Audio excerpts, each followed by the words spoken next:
Good morning, boom, good morning, everyone. Well, it's the end of another week. It's Friday, January 12th. Wow, by Monday, the month will already be half over. 1/24th of the year down already. Today is again the 12th. It's about 6 o'clock in the morning here in southwestern Nevada in Pahrump, Nye County, where they say you can always tell somebody from Pahrump. You just can't tell them much.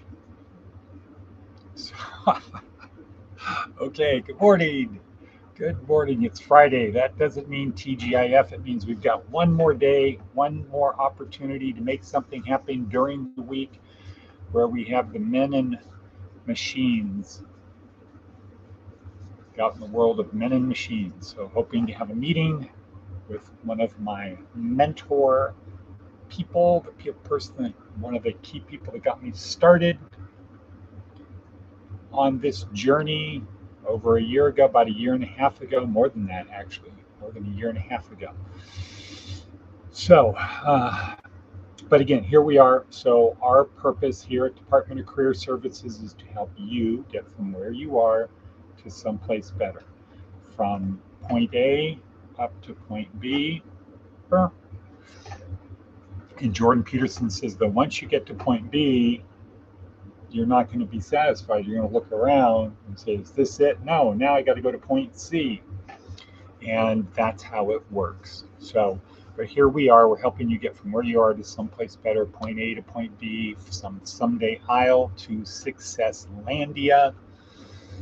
How do we do that? Well, we provide you with tools and we help you learn. I got to edit. And we help you learn how to use those tools. We don't do the work for you, but if you use the fishing analogy of if you give a man a fish, you feed him for a day. If you teach him to fish, you fish him for life. Well, that's true, but it's kind of inelegant and it's a little bit defective. Because just because you know how to fish, it doesn't mean you're going to feed yourself. You have to know where to fish, right? You have to know where to fish. You have to know what to do with the fish when you get it. Do you clean it? Do you set it back? Do you try to train it to be a pet? What do you do? So we help you also learn how to figure out what to do with the fish once you get it. All righty then. So we have a 4-part program to help you get there. It focuses on physical, mental, emotional, and spiritual. During the week, our emphasis is on the physical, the mental, and the emotional. Weekends, it's on the spiritual, what we now call G School. G School. I'm doing this because it's sort of like an ice cave in here. For the last few days, it's been less than 20 degrees out. And this, my temporary gift of lodging, is a fifth wheel, very, very temporary fifth wheel, and it's great, but it's not grounded to the earth, so it gets cold at night and in the morning, and the heat comes up through the floor, or the cold comes up through the floor as the heat flows out. All right, so let's get started with our breathing exercise. Instructions down below, and 3 and 2 and 1.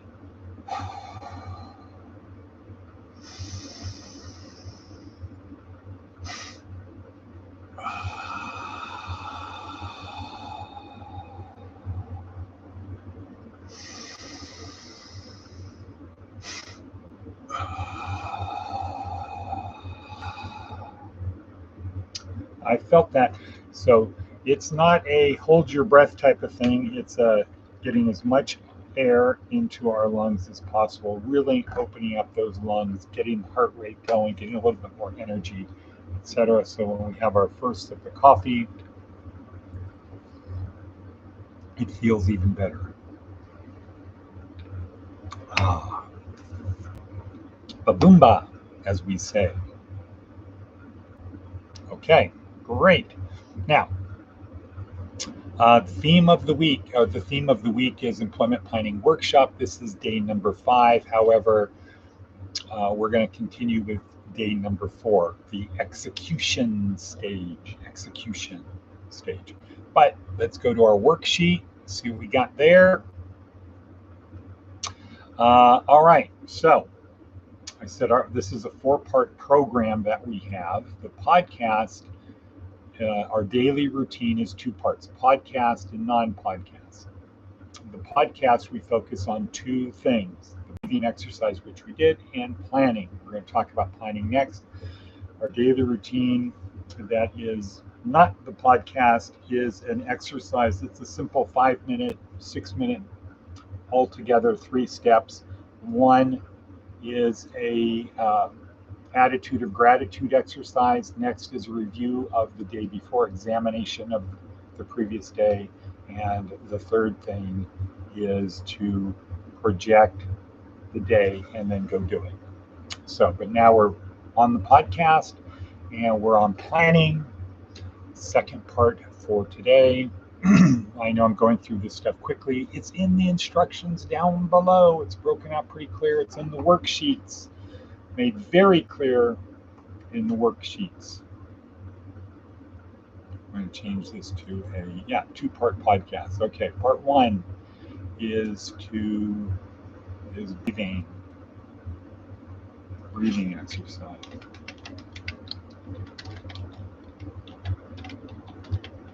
Breathing exercise. No. I'll change that to preparation. And I'll call the other one just planning. Preparation.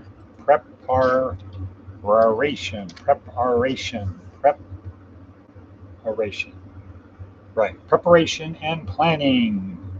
Then attitude of gratitude, review, and project. All right, good. So planning.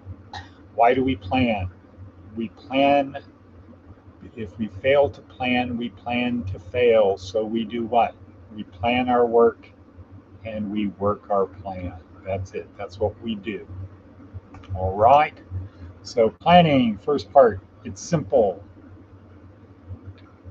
Say to yourself as an incantation, not an affirmation, but as an incantation. So you will it. Believe that it's going to happen. For Tony Robbins, you say something great is going to happen to me today. Something great is going to happen to me today. Boom.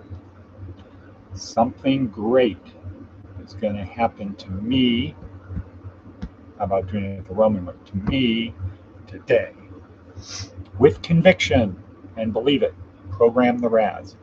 Always look on the bright side. That's number 2. Number 3, seek discomfort. Don't seek comfort. That's what everybody else is doing. That's the cheese they put out for you. There's the narrow road and there's the wide road. There's a bunch of cheese on the side of the road. Don't worry, you can always come back this other way. But I shall be telling myself this with a smile, with a sigh, someday, ages hence. I took the other road, and that has made all the difference. Okay. Advice from an 80-year-old. Make someone's day by paying the toll for the person in the car behind you. Right, cool. Yeah, they do that at Starbucks, or they used to before it got to be $20 million for coffee. Which I still do almost daily because I gotta get those points. That's the cheese. All right. Seth Godin, very good today. Very, very good. We're going to have the in the little notes, little highlight. The focus at the beginning is simply to make a step possible. All right. Okay. So let's go to employment planning workshop day number 5, but we're going to really talk about day number 4. We're going to continue with that. So there's 5 steps in employment planning workshop. What do you want to do? Why do you want to do it? Who do you need to become? Who does what you do? Or who does what you want to do? Intelligence, so research. Execution, create your resumes, your story, schedule your interviews, and do the interviews. So we're going to focus on the interviewing process today. And then get a job, and then step 5, get a job to pay the bills until number 4 comes in. It's like an actor in the old days. What are you? I'm an actor. Oh, have you been in anything I've seen? No, not yet. I'm doing a lot of auditions. Oh, cool. How do you pay the bills? Oh, I'm a waiter. Today it's, oh, I'm an Uber driver. I do Uber deliveries or DoorDash. Okay, so that's the thing. You don't give up on what you're going to do. The thing that you're passionate about, you don't give up on that. You just find a way to pay the bills. When I was in law school, not uncommon for people in law school to be bartenders. Why? Well, pragmatically, tending bar. Why do people go to bars? Because they want to have a good time. So if you're studying during the day, you want to have a release, a break, get paid, have fun. But really, the secret is, what's the secret to being a good bartender? You got to have a good memory. You got to know how to make. You got to know the recipes for drinks. You got to know people's names, and you need to be a good storyteller. What do you need to be a good lawyer, a good attorney? You need to have a good memory, and you need to be a good storyteller. Because fundamentally, that's what it's all about, telling stories. And in our system, the judge and or the jury decide whether your story conforms to the rules of storytelling and whether it's compelling. That's it. That's it. Just be a good storyteller. And in life, the same thing. Yuval Harari, we learned about last Thursday, same thing. So today, we're talking about the interview, another opportunity. It's about telling the story. So let's set up the scene. You have sent your resume, you've created individual resumes for each of 3 to 5 companies that you want to work with to learn what you're ultimately passionate about. You want to own a restaurant, you need to be a businessman, you need to know how to serve food, go work for a best practices company to learn the business of the restaurant. Not how to cook, but the business of the business. Okay, so you pick 5 things. You go do your research. You start with their website. You create a document, McDonald's, about us, history. What are their core competencies? How do they see themselves? 5 Guys, In-N-Out, Burger King, etc. You do that for your 5. You have 5 things you really know each of the 5 companies. And then you're going to reach out to interview. You want to have the interviews packed in the closest time possible. Well, let's say McDonald's is choice number 1. In-N-Out is 2. 5 Guys is choice number 3. Burger King is number 4. Carl's Jr. number 5. Who do you want to interview with first? Most people fall into the trap, hook in. Oh, McDonald's. No. You're going to come out of your interviews, the first few interviews, saying, oh, I wish I would have said that. Think of the first ones as your practice ones. You're going to practice. You're going to improve. Think of your last one as the, if all else fails, I can get one here. So your last choice should be your last. Maybe not your last choice. Maybe your last choice is your first interview because you really don't care whether you blow it, and you'll probably do good enough that they might want to hire you anyway. But you want your first choice to be the second, probably the third, maybe the 4th interview. So work around that. Try to get them packed in as tightly as you can, and you'll understand why later. Also, understand that the interview is all they're trying to figure out is, do we like you? Can you do the job? Do we like you? But the fact that you're being interviewed probably means you can do the job, unless you cheated and you're not the person on your resume because you just went to the internet or somebody else did the thing or you copied somebody else. So they're trying to figure out, are you this person? Are you the person on this resume? If you are the person on the resume, we'll hire you if we like you, because we like this person, but we don't know if you're this person on this piece of paper. Let's just have my coffee. We don't know if this is you. We like this person. Is this person you? So part of the interview is figuring out, are you this person? If you are this person, then it comes down to, do we like you? Do we like you more than the other people we're interviewing? So that's what it comes down to. Do you fit into our culture? We like you, but you're a nutcase. We like you, but you're not enough of a nutcase. So that's what it comes down to. But you should know, because you did your research, what kind of a person are they looking for? And you need to accentuate that part of your persona.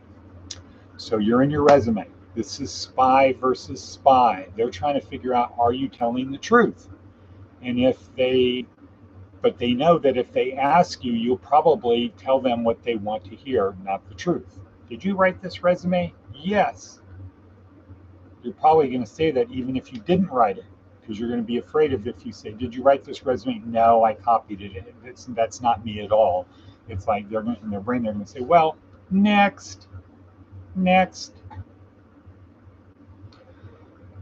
In the resume, in the interview, you want to get to answer a few questions. And maybe they're going to ask you the question. If they don't, you need to be prepared to prompt them to ask you the question. Like they might say something like, do you have any questions for me?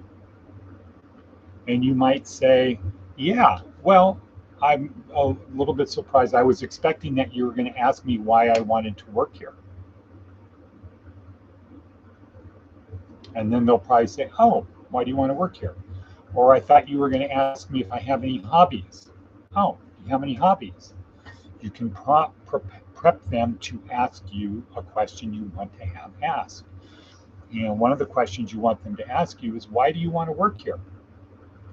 So you can tell the story of your future career, and you want to get in there.